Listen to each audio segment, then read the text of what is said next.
Hai, perkenalkan nama saya Nada Fadila dengan NIM 23210068.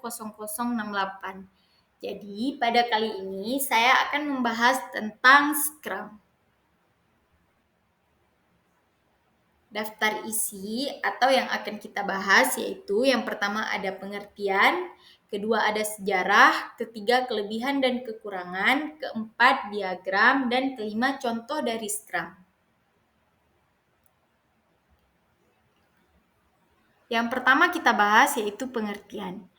Metode Scrum adalah sebuah kerangka kerja yang digunakan dalam pengelolaan proyek berjangka secara bertahap, terutama dalam pengembangan perangkat lunak dan manajemen proyek yang kompleks dan fleksibel terhadap kebutuhan calon pelanggan. Sejarah Scrum diperkenalkan oleh Hirotaka Takeshi dan Ikujiro Nonaka dalam artikel Harvard Business Review pada tahun 1986 dengan judul The New Product Development Game sebagai pendekatan holistik untuk pengembangan produk yang meningkatkan kecepatan dan fleksibilitas melalui tim lintas fungsional.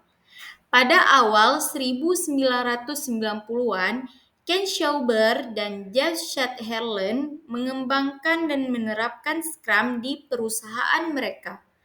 Pada tahun 1995, mereka mempresentasikan kerangka kerja Scrum secara resmi di konversi OOPSLA 95.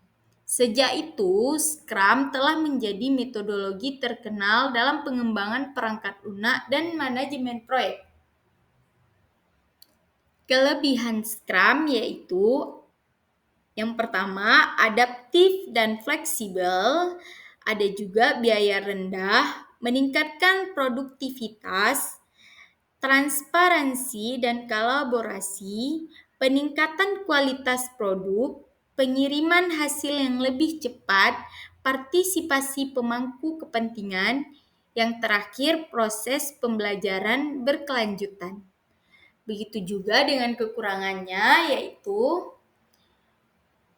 kompleksitas awal, biaya awal, ketergantungan pada tim, keterbatasan dalam menghadapi perubahan besar, dan ketergantungan pada Scrum Master. Diagram. Jadi, tahapan metode Scrum yaitu yang pertama ada sprint planning, yang mana sprint planning mempersiapkan apa yang harus dikerjakan target dan periode sprint. Yang kedua ada the sprint, yang mana tim development yang mengerjakan proyek sesuai yang telah ditetapkan.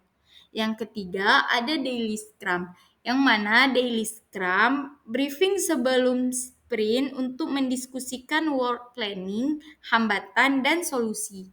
Yang terakhir ada sprint review, yang mana briefing setelah sprint pembahasan kurang lebih sama seperti pada daily scrum. Contoh daripada Scrum yaitu ada Spotify, Facebook, Microsoft, dan Salesforce. Terima kasih telah menonton apa yang saya presentasikan.